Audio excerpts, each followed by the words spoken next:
fact, everybody's so conscious about trying to let everybody show how quick they are. No. Fuck that. You tell them how slow you are. You let them think they're making all the right fucking moves. Peter. Walsh. All right, ladies and gents, welcome back to the Peter Walsh Show. Guys and girls, what a Grand Prix Vegas was, huh? Did anybody see it? Holy fuck, I hope you saw it, guys. If you haven't, check out YouTube and you can check out the highlights and obviously listen to the podcast here too. But we're gonna talk about the behind the scenes here and the inside info, should we say. Guys, unbelievable. I gotta say, first of all, what a spectacle. I mean, if anybody's been to Vegas, you know exactly what I'm talking about. Vegas is the greatest party town the world's ever seen in the history of mankind. Nothing will ever come close to Vegas. Nope, forget it. Forget it. They put on one hell of a show, guys. Jesus Christ. Jesus Christ. They're jet lag for next week. They're going to Abu Dhabi now tomorrow. So, like, they're 8 hours behind in Vegas from London time. And I think Abu Dhabi is like 5 hours ahead. So that's like 14 hours. So basically it's like 12 hour, like turn it around 180, you know? And I think that Abu Dhabi's a night race, isn't it? Anyway, we'll get to that later on, but I think the jet lag's going to be fucking off the charts after arriving into Abu Dhabi. And they're going to probably arrive in the next few days, guys. Like, they won't fuck around. They'll just jump on the plane Monday morning, I'd say. Excuse me. And I'd say they'll get to Abu Dhabi late that night. They'll be into Abu Dhabi Tuesday, Wednesday. Off they go, try and get rid of the jet lag. Trying to get ready, prepared for the race. So it's yeah, man, it's a big one. It's a big one. It'll definitely test their fitness, put it that way. So, ladies and gents, well, let's get into the practice first of all. A lot to talk about today, guys. A lot to go through. Some very, very interesting points here. Now, the practice, if anybody noticed, first practice on Thursday night, basically, technically Thursday night, 9 minutes into the session, it gets cancelled. And now, let's talk about Carlos Sainz. Now, I think most of us, we've all heard about Carlos Sainz, the poor bastard. I mean, I'm not even a fan of the guy, and my heart goes out to him for this one. He's had one hell of a fucking weekend, didn't he? Jesus, Lord God, man. So he goes over the manhole cover, okay? Or drain cover, whatever they were calling it, okay? So guys, if you didn't know, in practice 2 on Friday, he drives over this manhole cover, okay? That the Council of Vegas would have to maintain, right? Now, obviously, then the Formula 1 guys come in, they inspect the track, they make sure everything's up to par, everything's okay, and then they get the green flag to go and get the cars out in the track. And then Carlos Sainz, the poor fucking bastard, gets handed a 10-place grid penalty drop for changing... what did he change again? I have it written down. But he changed a part in his car, guys. And that was it. And because of the government, Council of fucking Vegas, right? And hang on, let me just see what oh yeah, the power unit, that's right. So he gets handed, so he goes over this thing, okay? All of a sudden, it fucks up the car, right? So it's kind of like going through a pothole on the road, guys. You know, it's just one of those things, okay? But the thing is, they shouldn't have been on the fucking track in the first place. So Carlos Sainz and Ferrari got absolutely fucked over by the FIA this weekend. Ridiculous for a 10-place penalty. And even afterwards, Vasseur, the team principal Ferrari, I mean, you even heard him in the press conference afterwards. He said, you know, it cost them a fortune, and probably did. And then, of course, as you know, guys, they can't change much throughout the year. So in other words, like if they change a gearbox, they get a 5-place drop? Depending on the scenario, they fucking change it every 10 minutes. So Carlos, they had to change the power unit because of damage from the fucking road itself, the track itself. Nothing to do with Ferrari. And nothing to do with Carlos Sainz. And then the bastards give him a 10-place penalty. Insane, guys. And look, you can argue, well, look, you know, you have to lead by example. Yeah, lead by example, but this is one of the things that is completely and utterly out of Carlos Sainz, Ferrari's control. It had nothing to do with any of the Formula 1 teams. Nothing. So it incredibly harsh. I couldn't believe it, really, I'll be honest. I mean, you can see it written all over his face, actually, Carlos Sainz. I think he was actually overwhelmed. He was like, what? What the hell has just happened to me? I think Ferrari were the same. Just ridiculous, guys. Absolutely ridiculous. Anyway, the poor guy. So, Jesus Christ, guys, did anybody see the sphere? Holy shit. What was it, 2.3 billion for that fucking thing? And guys, if you don't know what it is, check it out on Google. Or no, even better, check it out on YouTube. The Sphere, S-P-H-E-R-E. And it only opened up recently in Vegas. And actually U2 were the opening night, I think. And they performed an unbelievable scene. But it's like they've invested 2.3 billion into the Sphere. And it's basically one big, large, round, is it 16K screen on the outside. And in the inside, it goes, it's astronomical. I'm doing it no justice now by explaining it this way. Guys, check out the Sphere, and it's right on the track in Vegas. Fucking, what a sight. I'd even love to just go to Vegas just for that alone. Like, it must be unbelievable to look at. Jesus, Lord God, man. I mean, can you imagine flying into Vegas at nighttime and you see this fucking Sphere? Holy shit. I mean, flying into Vegas, guys, at nighttime, because you're going into the desert and it's just black everywhere around you. There's nothing, and all of a sudden, you arrive into Vegas, the bright lights, incredible, and then you see the Sphere. I'd say it must be just out of this fucking world, I'd say, guys. Jesus Christ. So okay, let's move on. So Karun, the guy who works with Sky, he seems like a nice guy, harmless, but I don't know about him either.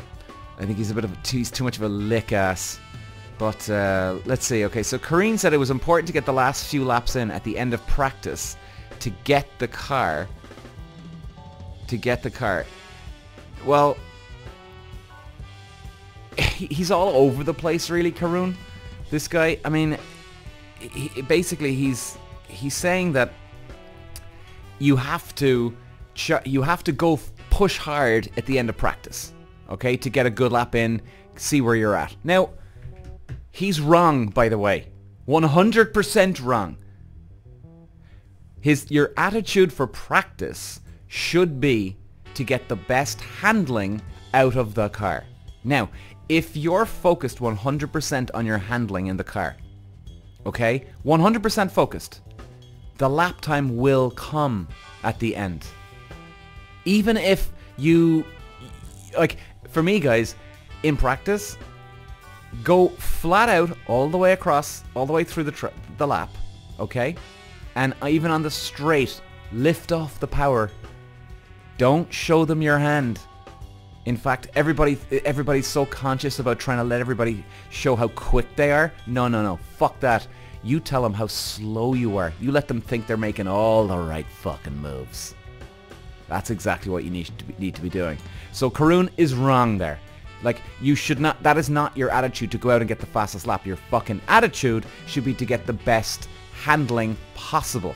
Now, you work on, okay, can I get a fast lap for qualifying? Done. Right. Okay. Now we've got that sorted, guys. Is the car... So in other words, sorry, what I mean is they're not focusing on a fast lap, but in other words, you're focusing on getting the handling right for that fast lap for qualifying. If you know what I mean, right? So you make sure you get that fucking handling all one lap charged up, ready to go. And then after that, you've got to focus on your handling for the entire fucking race. So like, your work is never done as a racing driver in practice. Practice is incredibly important to get the handling. It's your backbone of the whole fucking race weekend. It's the whole backbone of your race weekend. So yes, if you get a good lap time, fair enough. Fair enough, but that is not your fucking number one motivation. So don't listen to him, guys, when Karun is saying that. Okay, let's move on to qualifying, shall we? So qualifying was quite interesting, I have to say. Like, 2 McLarens, guys. Did you see this? The 2 fucking McLarens out in qualifying 1. Jesus Christ, I couldn't believe it. Couldn't fucking believe it. That's unreal. I mean, what a nightmare that is. I mean, especially with their huge performance boost. Excuse me, guys. Performance jump and performance boost from Silverstone. I mean, they just came from fucking nowhere from before Silverstone, and then the arrival in Silverstone, boom! They had the mother of all leaps and bounds. I don't think I've ever seen anything as good as that ever in my life. It was unbelievable how much of an update. It was the update that ended all fucking updates. It was incredible. But then it was weird because they are struggling in slow speed corners. Now, they're really good in high and mid speed bends. Problem is, Vegas doesn't have those. There's 1 or 2 quick corners, yes, but even like the one coming onto the main straight in Vegas, that's just flat out. That's full speed. That's nothing. Then you've got turn 2, which is that long sweeping right-hander. Problem is, you wouldn't consider that a mid-speed. I mean, it technically is, but you wouldn't consider it a mid-speed corner because they're on such little downforce. So they actually just have to sort of tippy-toe around that corner as much as they can. Okay, so with their aero package, it's really, really good. And that's where they've really succeeded. Problem is they don't have the aero package because they're running a small amount of downforce in Vegas. So that was the thing. And I was shocked. I mean, I know they'd struggle in slow corners, but not this much. Not this much. My God, man. Even though, look, hey, well, Piastri gets fastest lap in the race. Well, we'll talk about that more in a while. But they still have some pace. But it was very bizarre, guys. Very bizarre. I'd say Zach Brown, the team principal, must be shaking his head going, what the fuck, guys? What just happened? I think everybody is the same with that. And, oh yeah, qualifying, before we go on. Verstappen, and that was the interesting part of qualifying 1. Then we into qualifying 2, and, okay, let's have a look. So the 2 Ferraris were showing form at 1 and 2. Now, look, as we know, Carlos Sainz, well, obviously we know he's got the 10 penalty grid drop, but at least he can go for it, you know. And so they were 1 and 2, which was really good. Williams showing some form. Like, wow, man, I couldn't believe that. And it's great to see. Fantastic to see. James Vowles, he's got that. Is it James Vowles? Vowles, the team principal. Great, man. This guy's really fucking good, guys. Honestly, I think Williams are going to be back into top form very soon. Takes a little bit of time, but, you know, unfortunately they didn't have a jump like McLaren did, but they're on the right path here, guys. They really are. I mean, they qualified. Albon was up into 4th at one point in qualifying 1, then 6th in qualifying 2, and then Sargent in 9th. Great result. Fantastic result for them. Hamilton, Perez, what the hell just happened them, guys? Huh? Out in qualifying 2. Jesus. It's Perez's 9th time out of qualifying 2. Would you believe? Jesus, Lord God, man. Jesus, Lord God. I can't believe that. That's incredible. That's fucking absolutely incredible. You'd think at least they'd get to fucking qualifying 3 in Vegas, you know? But hey, there you go. And especially Hamilton, actually. Do you know what I mean? I would have thought now they at least he'd be in qualifying 3. It must be soul destroying for him. You know, 7-time world champion, used to winning all the races and championships in a row, bang, bang, bang. And then he's resorting to this crap, unfortunately for him. But hey, I'm not a Hamilton fan. I'm not going to lose sleep over it.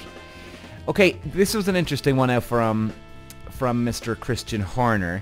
Now, Perez didn't fuck up. Okay? He didn't fuck up. He just wasn't quick enough. Now, here's another giveaway.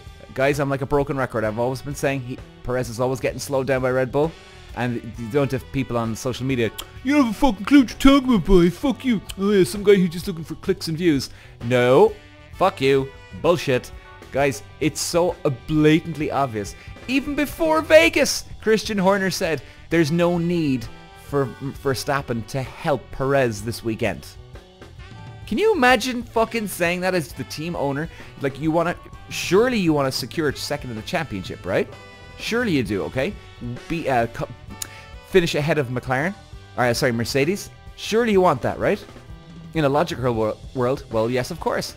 So why wouldn't you get your big boy who has won the championship, there's nothing left to prove, Constructors' Championship won, Drivers' Championship won, why wouldn't you get your golden boy to help Perez secure second of the championship? And the team principal comes on and he says there's no need for Verstappen to help him. You know, in a way, I kind of admired it. You know, I have to say, he just doesn't give a fuck, Christian Horner. Like, genuinely doesn't give a fuck. And he's just saying it straight out. Now, he can't come straight out and admit that he's slowing him down. But, like, he's he's on the edge, you know? And this is the beauty. And here, this just adds to the drama here, guys. So at the end, Christian Horner gets interviewed, okay? About Perez. So Christian Horner says, for Perez, they gave him 3 sets of tires instead of 4. Now, why on earth would you limit your driver with tires? Seriously, why would you limit him? Now, you can say, well, he's saving them for the race. Nope. Not at all. Because it's still a street track, guys, right? And I can tell you this, with street tracks, I've raced on street tracks. The last thing you want to do is qualify way down the grid. You want to qualify way up in the grid, right? As high as possible. You know, I mean, I'm sure some of you guys have watched Monaco or The Drive to Survive, and when they talk about Monaco and qualifying, it's all about the qualifying for Monaco. You have to, because it's so hard to overtake. Now, Vegas you can overtake, but it's still the same principle, guys. You need your guy qualifying as high as fucking possible. And especially if, again, assuming that Red Bull actually wanted to finish second in the championship, which they don't give a shit. Assuming they did, there's no way they would have limited their boy with 3 sets instead of 4. Ridiculous. And what else did he say? Let me see. I'm just having a look at my... oh yeah. And then at the end, they said they went for a different, quote, strategy. So they put him out a little bit earlier than at the end of the time. So guys, do you know the way in qualifying 3, at the last, let's say the last 2 minutes, a lot of the drivers, they scramble onto the track. Okay? Now, if some of you may not understand it, no problem. I can explain this. So as qualifying goes on, as long as the track is dry, and this happens for most tracks, by the way, and it does, this includes Vegas now, okay? The more grip that gets laid down on the track, there's more rubber, more grip in the corners. The more grip in the corners, the quicker the lap times will be for each and every driver, okay? Each and every driver. So, that's why you see them all flocking at the last minute. So in other words, like, the ideal dream scenario, guys, in qualifying is you want to be going across the finish line at qualifying 3 with about 2 or 3 seconds to go. And 2 or 3 seconds left on the clock, and you go past the line because you'll be the last guy to get that lap in. Because the next lap somebody could overtake you, because again, each car that goes around is laying a little bit more rubber. So if you're behind the guy, chances are you'll get a better lap time. So it's always best to be the last guy across the finish line. So Leclerc... No, we'll go into that in a minute. We'll go into that in a minute, okay? So, yeah, we'll talk about qualifying 3 in a second. I don't want to be jumping the gun here, actually, guys. So, Horner says he's given him 3 sets of tires instead of 4, and then he says, oh, we put him out a little bit earlier. Why, Christian? Why are you putting out your boy a little earlier? Do you want him to go a little slower? Is that what it is? Because that makes no fucking sense. That makes absolutely no fucking sense, boyo. And you know it. Everybody in your team knows it. Every driver knows it. Everybody, well, most people in the world fucking know it. It doesn't make any fucking sense. And I'll tell you why, guys, in 2 seconds. So let's talk about, well, let's move on here. Let's talk about qualifying 3. Now, qualifying 3, of course, this is where all the action happens, guys. This is where it all the bullshit stops, and we finally do see who really is the quickest. So, I mean, Ferrari were great, fantastic engine speed, and they always have had the engine speed. You know, it's a very quick car in qualifying. It's a very quick car in the straight. Problem is, the race pace is just not there normally. Now, but I mean, again, Sainz was in second, but he was down to 12th starting position because, well, hey, 10 place grid penalty, so he was fucked. Leclerc, good job by him. You know, he put it on pole. Well done to Charles Leclerc. I must say, I do like Leclerc. He's really good, man. He's really good. I definitely do rate Leclerc, and it was good to see him up there. He's a very good qualifier as well. He's got the all-round package. Leclerc does. Great qualifier, great racer. As a tester, I'm not too sure though, because I even do remember that he said that he gets bored in practice and he just wants to get to the action. Like, I loved practice because I was setting up the car. I loved it. I loved every moment of it. And I also knew as well that other drivers didn't like it, so I actually loved it even more. I was like, oh, this is perfect. Rubbing my hands together going, this is awesome. No one gives a fuck. This is like just handing me fucking victories here. It was great, like, it really was. But anyway, okay, so who else do we have? We got Verstappen abandoning his lap. Now, didn't actually matter. He qualified third, but yet, hey, look, he got up to second anyway because of Carlos Sainz's grid penalty. So, yeah, and I think I think he made a slight error on that last lap, but it didn't matter anyway. It wasn't the worst. Williams, 6th and 7th, absolutely brilliant, absolutely fucking brilliant. I mean, where did they finish? 6th and 7th, guys. So because of Carlos Sainz's grid penalty, they started 5th and 6th. So I mean, Bowles was saying, Vowles, he was saying, Bowles, he was saying that they expected to go well. You know, they have good engine speed. The slow speeds really help with the little grip, which was fantastic to see. Alonso in 10th. He was kind of there and thereabouts in qualifying too. I think he got up to like 3rd or 4th at one stage. He sort of just crept out of nowhere and boom, on the leaderboard. But yeah, look, he got to qualifying 3. They just don't have enough, man. I think Alonso and Aston Martin, they got to go back to the fucking drawing board here. It was not a good result by them. Especially at the start of the year, guys. You know, remember when we had Alonso, he was up there he was on the podium. Oh, I'd have to go through the results now, and we'll do that in the next few episodes. But, you know, he'd consistent podiums there for a while. You know, for at least, what, let's say 5-6 races maybe? And then they got the updates. The updates were shit. The car was going worse. Then they actually just threw it all out. I mean, can you imagine the mentality, guys? You spend all that time and effort getting an update, and it's so bad that you actually throw it all out. And believe me, guys, I know what that's like working with a team, with the engineer and mechanic in the background. I know what that feeling is like, and even when you're throwing everything out, you're like, I can't believe we're doing this, lads. What the fuck are we doing? You had that moment of, oh Jesus, are we doing the right thing? And it actually did end up being the right thing for Aston Martin. Even though 10th, it just wasn't their track, guys. It just wasn't their track. Hopefully they can do something next year. I think in Abu Dhabi they might be okay, but look, we'll do a preview on that soon anyway. Okay, what else did we see? Oh yeah, qualifying, Button, Jenson Button was saying that it sounds like Leclerc is using the brake over the throttle to get heat in the tires. Jensen, what are you talking about, man? What the fuck are you on about, my boy? I don't know what he's going on about here. Okay, I know what he's saying, but basically what he's saying there, if you saw it, guys, I don't want you to get misled here. What he's saying is that on a quick lap, Leclerc is using the brake over as he's on the full throttle. He's using the brake to warm up the tires. Now, excuse me, guys, I'm sorry. It does help, yes, when you're on a warm-up lap. Do you know the way they weave around the place all the time, guys? That's all complete bollocks. Not a lot of people know that. It's all bullshit. It's a dog and pony show.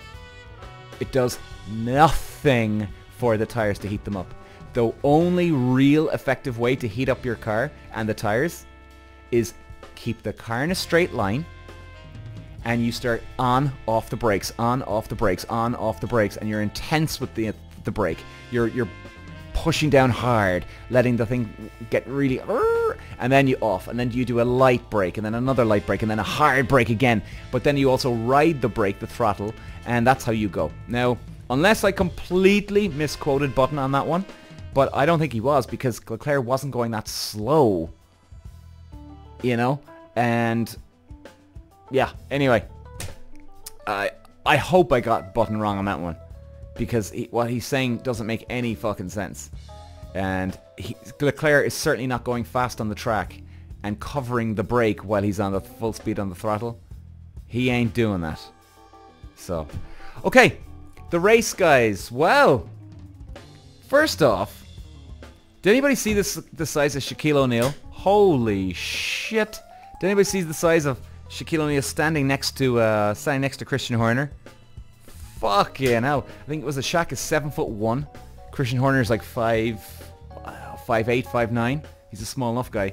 But I mean, you should see the size difference, guys. It's insane. Oh my god.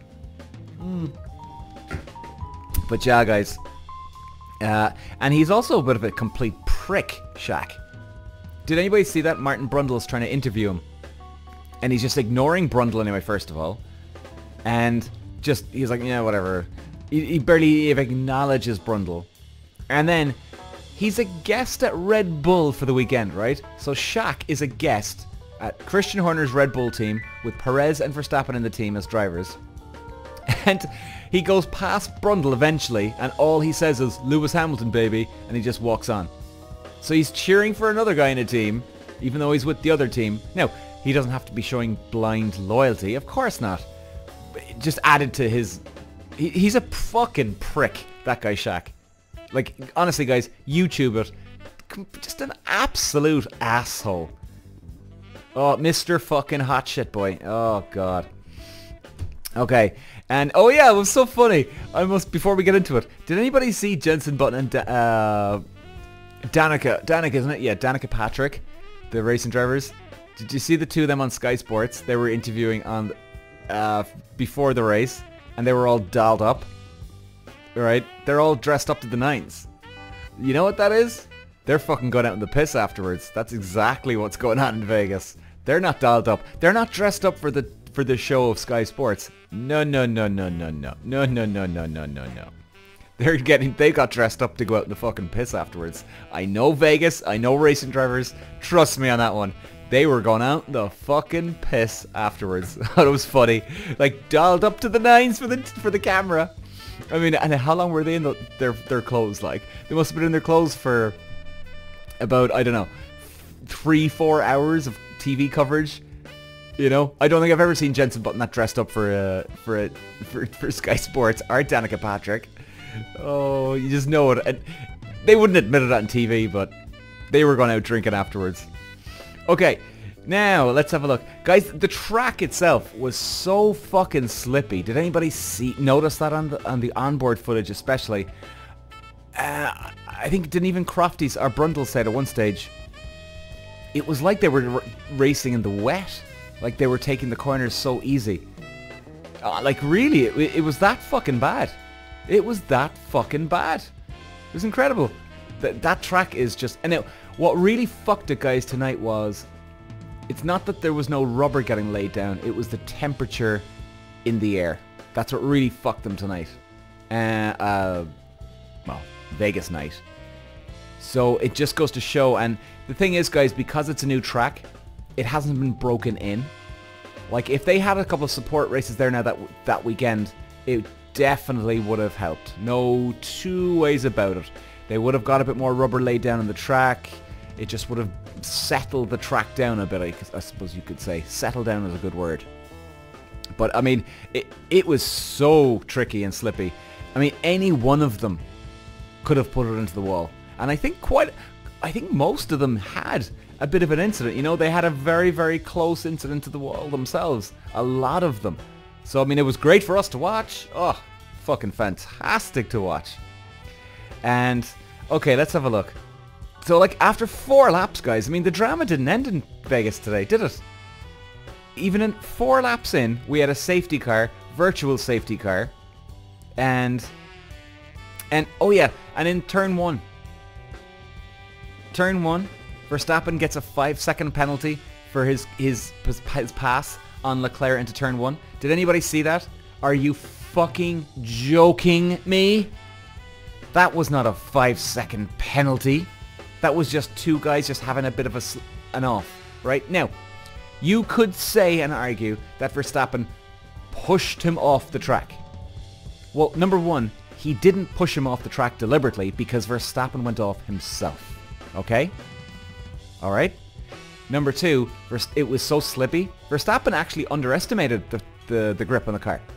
That's why he went wide. And believe me, guys, I've been there, done that, worn the t-shirt so many times. Every racing driver that's been racing for years, they've always had one or two of these moments. Guaranteed. And trust me, guys, he didn't do anything wrong there. Now, here's the thing. He goes into turn 1. The 2 of them go wide. What should have happened, and this was a very easy fix, right? Just hand the place back. That's it. Just hand the place back. So in other words, okay, no, Verstappen, he pushed him off. He didn't push him off. And the fucking stewards know this, that they just went wide because the track is slippy. Alright? What he should have done is they should have come onto the radio and said, okay, Max, you got to pull over. You got to let Leclerc back into the lead. That would have been fair if you were going to give him any form of penalty. And quite honestly, I wouldn't have given him a penalty. I would have said, oh, look, you know, fuck it, doesn't matter. 2 of them, it's a racing incident. Racing incident. And I honestly do believe that. And I know Max can be aggressive, definitely, but he's not aggressive. He's not dirty aggressive. He'll go for a fucking lunge. Like, and I love that about him. But no, that wasn't a dirty move. That was literally just Max Verstappen had no fucking grip. He did underestimate it a little bit. And look, it was unfortunate for Leclerc too, because look, he was on the outside. But really, guys, that should have happened. Guys, they really have got to overlook what they're doing in the FIA. I mean, Jesus Christ. Some of their decision making is unbelievable. I'd love to know who made that call. Because you gotta remember, guys, it doesn't just come down to one guy sometimes. Like, it can go to a team of them. Now, it's always one guy who calls the shot, right? But that's just him calling the shot too. I mean, he could call a lot of the shots, but he could be getting a lot of input from other people too. And then he takes that input himself and uses that information going forward. So somebody's got to do something about that, guys. Because that was very harsh, a 5-second penalty to Verstappen. Anyway, okay, Verstappen-Russell. Now, here's another bad decision. Here's another ridiculous fucking decision. And it's amazing the way it's turned around now. Okay, guys, if you saw the incident, Russell's ahead. Excuse me, guys. Russell's ahead of Verstappen. They're going into a left-hander. Verstappen takes a lunge, like I'm saying, he goes for the lunge, okay? Russell is turning in, and he didn't notice Verstappen come up the inside. Simply because Verstappen was actually a good bit back, and I probably think most drivers wouldn't have expected him to make that lunge. And even if he did, it doesn't matter. Russell was in the lead, right? That was insanity that George Russell got a 5-second penalty. Insanity! It was pathetic. Number 1 reason, Russell is in front. Verstappen takes a lunge out of nowhere. All of a sudden, Russell doesn't see him. Russell turns in like normal. Because again, it came out of last second job. And Russell doesn't see him. He turns in and he goes, oh shit. And then they have a little collision, a touch. And then Russell goes wide. And then Verstappen goes, what did he just kind of went into the track extension. And then Russell gets a 5-grid penalty. Crazy, because number one, Russell didn't try and take him out. He didn't see him. Number two, Russell was in the fucking lead. He was ahead of Verstappen. He was fucking ahead of Verstappen. It was his fucking corner. So if anybody should have got a penalty, it should have been Verstappen. But I wouldn't even have given Verstappen a penalty for that. But I'm just saying, if anyone had to have been given a penalty for that collision, it would have been Verstappen. And no one actually disputed this afterwards, except Jensen Button. Jensen Button said, I think it was very unfair that Russell got a 5-second penalty. And I completely agree with that. I was like, thank you. Because I was almost screaming at the TV going, hello? Is anybody going to stand up for Russell here on this one? And like, guys, I can't stand George Russell. Okay? I do not like that guy. I fucking can't stand him. He drives me nuts. But I will be, and you know me, guys, I'm very fair to people. And I will be fair to Russell too. That was so unfair on Russell. I am completely batting for him on that one. And I was like, what the hell? Why are they? And then Button jumps in and I was, oh, thank God, one person. But no one gave a shit. No one even George Russell didn't even complain about it. I was like, what the fuck? So, okay, now, Russell not complaining about it, maybe because, look, he was in the car and he hasn't seen it, he hasn't reviewed it yet, okay? So, I'll give him that. But, I'm shocked that the team even didn't watch the replay of that in the race and go, guys, come on. I'm stunned, guys. Stunned. Yeah. Anyway, let's move this on. Sergio Perez started 9th. Sorry, where was he? 11th, I think. Came from nowhere up to second and into the lead, huh? Like, talk about a man who just quietly crept up the field. It was great. It was so good, man. And how many fucking safety cars were there, like? Or how many yellow flags were about to pop out and pop back in again within 2 seconds? It was mental how much of it was going on. Oh, man. But what happened with Perez in the race lead? Because remember, guys, he had about, I think, he pulled out like a 2-second race lead at once when he overtook Leclerc, and all of a sudden he just gone. So weird, guys. And they didn't show, because normally if we miss something on the TV, they'll do an instant replay, and they'll show us, oh right, the driver made a mistake there. They didn't show us any replay for Perez if he made a mistake, so we don't know actually what happened to him. It was just, I mean, it looked like, you know, he had a 2-second lead, and then boom, Leclerc's on his ass. You're like, what the fuck just happened? And they didn't show any replay, so none of us know.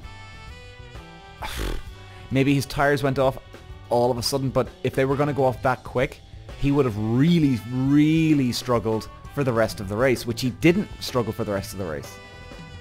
So it was very bizarre, guys. Vegas has been full of fucking surprises. Leclerc outbraking himself. If we saw that, guys, into the left-hander. Which corner was it again? Oh, I can't remember which number now. Forgive me. But he got lucky enough. He was coming close enough to the wall there. But it just goes to show you guys with their skill level. Leclerc, I think he's really good, and even he nearly put it into the wall. And I'm actually quite surprised there wasn't more incidences. I thought this was going to be fucking carnage. I have to say, I thought it was going to be absolute carnage of a race, like a Jeddah, you know? And it actually wasn't that bad. Now, okay, we saw Verstappen take the win, guys. Fantastic win for him. Yeah, fantastic win for him. And it was a shame Perez didn't get it. Look, he just didn't have the pace at the end of the day. And look, Leclerc had a good second position.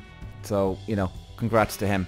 But what I found was very, very strange, guys, very strange, was they rewarded Charles Leclerc Driver of the Day on Sky Sports. Now, I know it doesn't mean shit. You don't get points for finishing Driver of the Day. You don't get a trophy or money, prize money. You don't get anything for winning. It's just the Sky Sports, they do a Driver of the Day. Which, look, you know, it's quite cool. It keeps it entertaining too, you know, which is nice. but I wouldn't have given it to Charles Leclerc today. And Leclerc actually seemed quite happy. I was like, what the fuck? Seriously, what the fuck is wrong with you, Leclerc? Are you serious? You're happy with driver of the day? Are you shitting me? Are you shitting me? I'd understand if you were happy with driver of the day. Number one, driver of the day doesn't mean shit to a driver. Okay, I'll be honest, guys. It doesn't mean shit. Alright, for viewing, yeah, it's a cool thing. Genuinely. But for a racing driver, number one, doesn't mean shit. Number two, you went from first to second, buddy. You didn't win the fucking race. And you're happy that you got driver of the day? You went backwards. You went backwards, Charles. You don't celebrate a second position. You don't celebrate a third, fourth. Be happy with stuff, yes. Where's your fucking standards, man? If you started second and you won the race, okay. Then I'd be happy because you did better. No, I was not happy with that, guys. Where are your standards, Leclerc? Come on. Where are your fucking standards, man? Second place is a load of horse shit, and you know it too. Jesus, man. Anyway. Okay, and the last thing, guys. Verstappen comes on the radio, says, quote, and he was full of shit in this one, by the way. 100% full of shit, okay? And by the way, I'm a Verstappen fan, but I'm calling him out here on this, alright? Verstappen saying that he was trying to give Perez a tow, a slipstream at the end. Bullshit, he did. Total rubbish talk. Trust me, guys, that wasn't any fucking tow. He would have slowed down a little bit more. He did slow down. He made it look like he was helping Perez. He didn't help him. He would have slowed down more, guys, to give Perez. I think he was, what, 2 seconds ahead of Perez at the end? If he was going to help him with it, he would have been about a second ahead of him. Okay? A second. Now, you could say, yeah, well, you could argue, well, look, he'd still get a tow. He wouldn't have got that big of a tow with a 2-second gap. Like, if you're really going to help your teammate out, you go to within a fucking second. So, I wouldn't believe everything now Max Verstappen is fucking saying about helping out his teammate. What a load of horseshit. Christ. Okay, so guys, before we wrap it up, let's have a look at the championship points, shall we? Okay, let's bring it up here. So we got Mr. Verstappen on a big lead, don't we? Mother of God, on 549. Well, look, obviously we know he's wrapped up the championship. So Perez, he's captured second in the championship. Not thanks to his fucking own team, but he actually got there eventually. Thank fuck for him.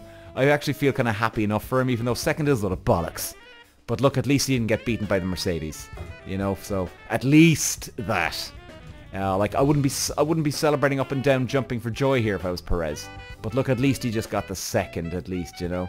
Even though he won't be toasting a drink over it. I'll put it that way to you. It was just, I suppose, more damage control, really. Hamilton, 232. Carlos Sainz on 200. Alonso on 200. Be interesting to see in Abu Dhabi next week who wants to... will they have a bit of a shootout? Aston Martin will definitely want to beat Ferrari in that. Alonso won't give a fuck about finishing 4th or 5th. Won't give a fucking care in the world. But I think Aston Martin would definitely like to beat Ferrari in this one. So that'll be probably very interesting. Lando Norris, 195, Charles Leclerc, 188, Russell on 160, Piastri on 89, and Strolly boy on 73. So, yes, it's an interesting one, guys. Abu Dhabi coming up next week. That should be a very interesting one. I think Verstappen's going to be lightning around there. I think you'll have Alonso. We were speaking about Alonso a while ago. I think Alonso's going to do quite well. I think that track kind of suits them. So it should be an interesting one for them. I think they should have a good balance around there. Ferrari, I think they're going to struggle a little bit, even though shit. Forget it. I didn't even try and predict Ferrari for Vegas because I was like, no, forget it. Forget it. I give up on them. Ferrari probably won't do well around there, but who knows? We'll see next week. I think McLaren,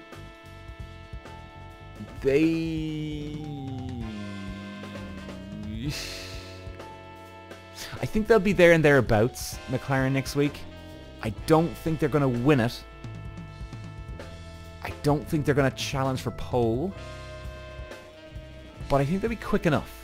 I think if McLaren get into the top 3 for next week, that will be a good result. That will be a good result for them.